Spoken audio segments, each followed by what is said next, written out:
घोंसला बना रहेगा।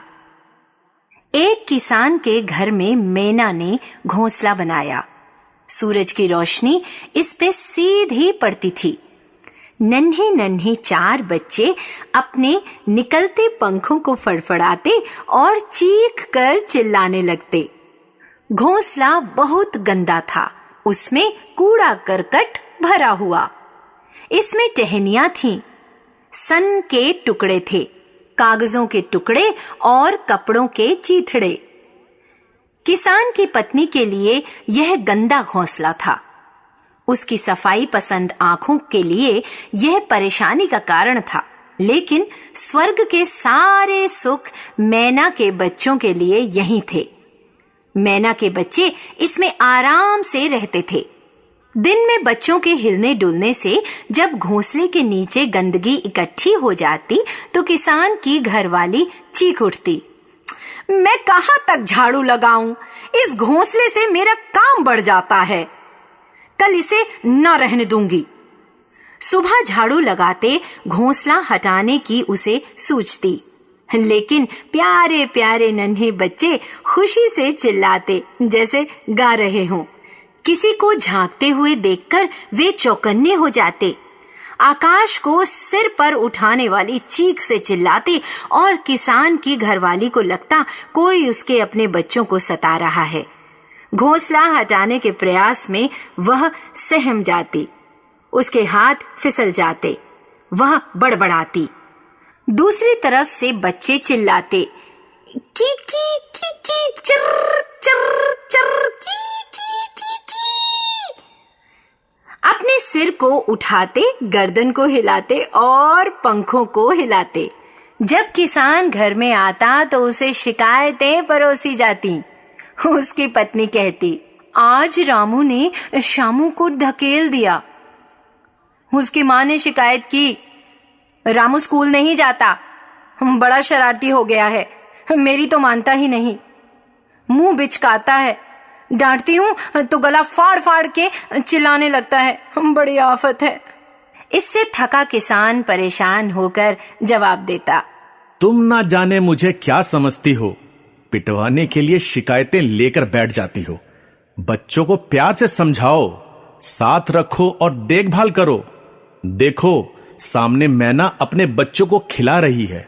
छोटे बच्चे उड़ना सीख रहे हैं, उन्हें हरे टिड्डे पकड़ने का चस्का लग गया है। अब उन्हें डर नहीं लगता, पहले जैसे झिझक भी चली गई। मैना ने किस तरह उन्हें सिखाया है।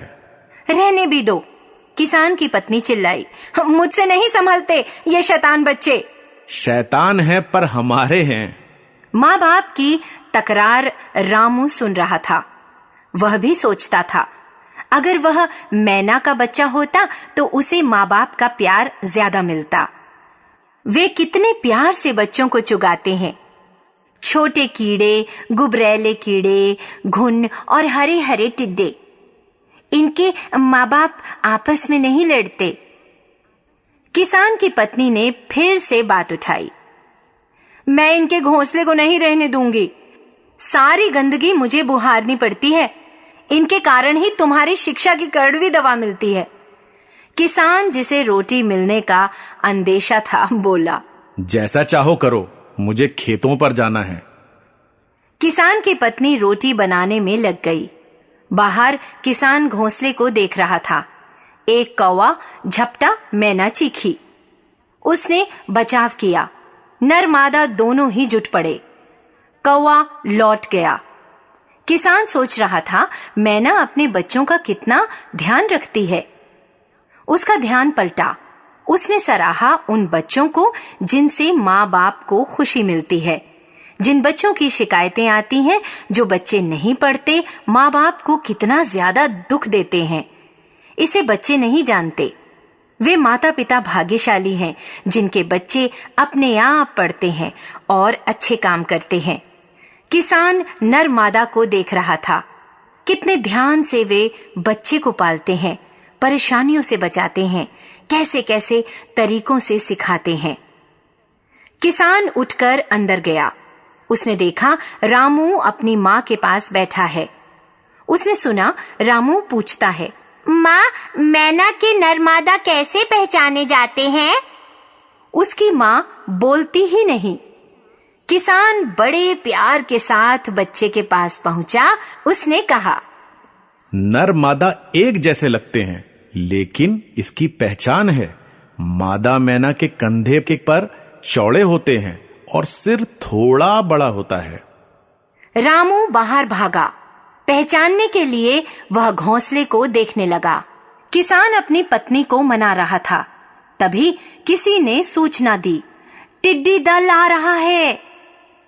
किसान बाहर आया, उसकी पत्नी बाहर आई। आसमान में टिड्डियां ही नजर आ रही थीं। फसल को बेहद खतरा था। अचानक और भयानक हमला। किसान घबरा गया। उसकी पत्नी परेशान थी। आसमान में अंधेरा छा गया। इन दोनों की आंखों के आगे भी अंधेरा था। आशाओं के सूरज को टिड्डियों ने छेक लिया था। तभी उन दोनों ने देखा, नर मादा मैना बच्चों के साथ निकले। किसान के दानों पर पलने वाले ये निरीह और उपेक्षित जीव, किसान के घर में घोंसला बनाने वाले ये परदेशी जुट पड़े टिड्डियों को मारने। किसान को खुशी हुई। रामू भी खुश था। माँ बापू की लड़ाई खत्म हो गई थी। किसान ने पत्नी से कहा, देखो, हमारा कर्ज चुका रहे हैं। किसान की पत्नी ने कहा, मैना पक्षी तो खाते ही हैं, इसमें हम पर उनका क्या एहसान? किसान ने सोचा, कैसे समझाऊं? उसने कहा, लेकिन तुम इनके घोंसले को तो नहीं हटाओगी? हटा दो, अभी हटा दो, गंदगी फैलती है। लेकिन किसान की पत्नी ने कहा, नहीं नहीं, घोंसला बना रहेगा। शायद वो समझ चुकी थी।